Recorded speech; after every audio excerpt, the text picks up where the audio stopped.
আসসালামু আলাইকুম গাইস, যে ফোনটা দেখতে পাচ্ছেন বাবুর হাতে, এই ফোনটা হচ্ছে কিছুক্ষণ আগে পানিতে পড়ছে। পানিতে পড়ার পরে ভিতরে অনেক পানি জমেছিল। এখন এই ফোনটা খুলতে হবে।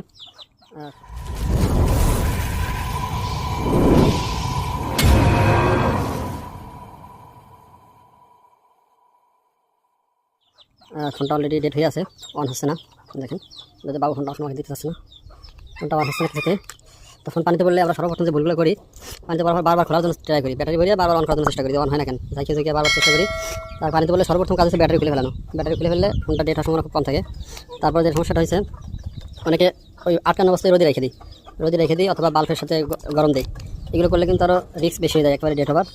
যদি গরম না দিয়া আর ব্যাটারি বারবার না ভরিয়া, ব্যাটারি খুলে ফোনটা কোনোভাবে খুলে টিস্যু পেপার বা যেগুলো পানি টানি এরকম জাতীয় একটা জিনিস দিয়ে মাদারবোর্ডের উপরে চাপ দেবেন অথবা ডিসপ্লের আশেপাশে নিচে এগুলো চাপ দেবেন।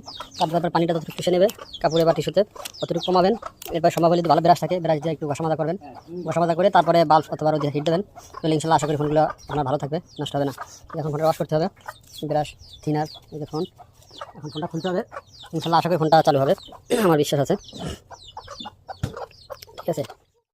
আর পানিতে পড়লে কমন যে সমস্যাগুলো হয় তার ভিতরে বিশেষ করে মাউথ স্পিকারের প্রবলেম হওয়ার সম্ভাবনা থাকে। পানি ঢুকে যায়, পরে যখন এগুলো গরম দেওয়া হয় রোদ দেওয়া হয় পানির ভিতরে থেকে যায়, এরপর জং ধরে যায়, মাউথ স্পিকারটা বাদ হয়ে যায়। Subscribe now and press the bell icon. Never miss an update. চাপ দেবেন, উপরে চাপ দেবেন, নাহলে বাটনগুলো কিন্তু কিছুদিন পরে দেখেন এখন ভালো আছে, কিন্তু 2 মাস 1 মাস পরে দেখেন বাটন একটা কাজ করে না। ঠিক আছে, অথবা একা কাজ করে। এই জন্য বিশেষ করে বাটন আর মাউথ স্পিকার এই দুটো জিনিস একটু সতর্কভাবে ওয়াশ করে নিতে হবে। দেখেন ফোনটার ভিতরের অবস্থা দেখছেন, সাদা পড়ে গেছে, মানে মরিচে পড়ে গেছে। পানিতে পড়ার পরে রোদ দিচ্ছে তো এটা ওয়াশ করা হয় নাই।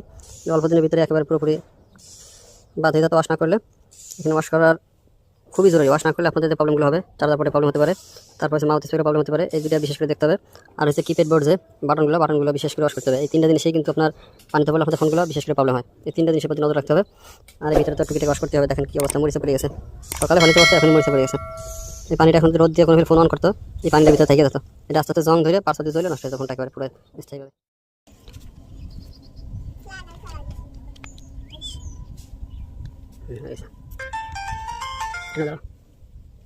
আলহামদুলিল্লাহ সাকসেস।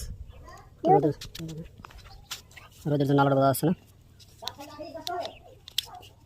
বাটন একটু কম কাজ করতেছে, বাটন নষ্ট করা লাগবে।